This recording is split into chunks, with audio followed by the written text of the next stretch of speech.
देशातला प्रत्येक नागरिक 26 जानेवारी आणि 15 ऑगस्टच्या निमित्तानं भारत मातेला वंदन करता यावं यासाठी प्रत्येकजण आपापल्या उपक्रमाच्या माध्यमातून भारत मातेची सेवा करत असतो। 15 ऑगस्टच्या निमित्तानं उद्या पुण्यातल्या आपण पाहतो की कलाविष्कार आर्ट अकॅडमीच्या माध्यमातून जवळपास 5000 पानांच्या माध्यमातून पहलगाममध्ये जो दहशतवादी हल्ला झाला आणि त्या दहशतवादी हल्ल्यामध्ये जवळपास 26 माई भगिनींच्या चेहऱ्यावरचं कुंकू जे आहे ते पुसलं गेलं। आपण कुंकवाला महिलेच्या चेहऱ्यावरचं सौभाग्याचं लेणं म्हणतो आणि याचीच प्रतिकृती जी आहे आपण पाहतोय की 15 ऑगस्टच्या निमित्तानं या हॉलमध्ये काढण्यात आलेली आहे। कलाविष्कार आर्ट अकॅडमीचे सगळे विद्यार्थी सकाळपासून या सगळ्या उपक्रमामध्ये जुळलेले होते आणि 5000 पानांची प्रतिकृती जी आहे ऑपरेशन सिंदूरमधली जी माई भगिनींच्या चेहऱ्यावरती कपाळावरती टिकली लावली जाते आपण पाहतोय की त्याचीच प्रतिकृती या ठिकाणी काढलेली आहे। याच्या मागची नक्की संकल्पना काय आहे आपण इथल्या संयोजकांकडून जाणून घेणार आहोत। तुम्ही जवळपास 5000 पानांची प्रतिकृती काढलेली आहे, याच्या मागचा उद्देश काय? उद्दिष्ट असंच आहे की सिंदूर म्हणजे आदिशक्ती।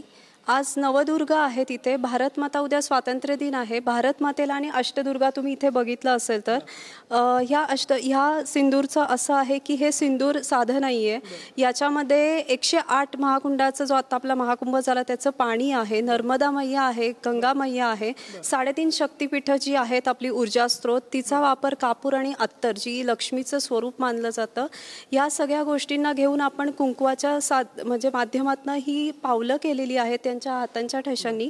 आणि हे ऊर्जा स्रोत करण्याचं कारण असं की हा जो दहशतवाद आहे, हा आतंकवाद आहे, आदिशक्तीच्या ऊर्जेच्या समोर कोणीच थांबू शकत नाही। आणि देवीला आज आम्ही सगळ्यांनी मिळून ही कलारूपी पूजा केली आहे।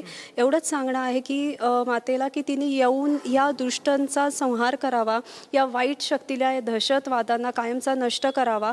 आणि असं मानलं जातं की आपला जो देव आहे किंवा ते परमेश्वर आहे, लहान मुलांचं जे सांगता म्हणतो ते कायम ऐकतो, म्हणून हा थोडा वेगळा प्रयत्न केला आहे कलारूपी भारत मातेला आणि अष्टलक्ष्मीलाच आवाहन करून की ह्या सगळ्या वाईट शक्तींचा तू संहार करून आपलं चैतन्यमय सुख समृद्धी समाधानी अशी भारत देशाला प्रदान कर आणि सर्वांना चांगला आशीर्वाद घेऊन देशाची प्रगती होऊ देत।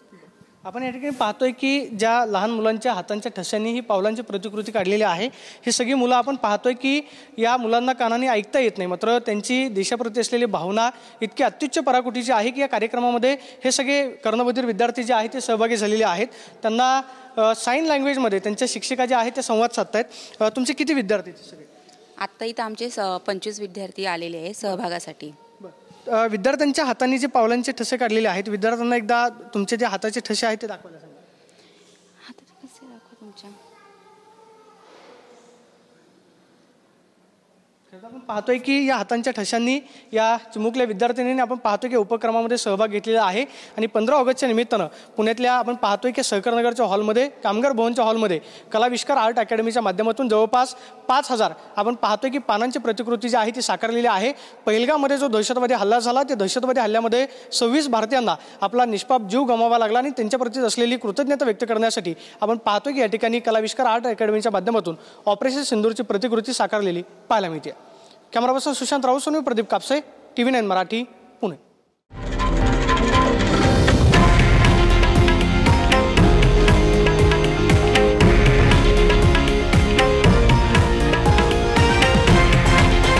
हे आहे देशातील नंबर 1 न्यूज नेटवर्क आणि आपण पाहत आहात TV9 मराठी, एकमेव।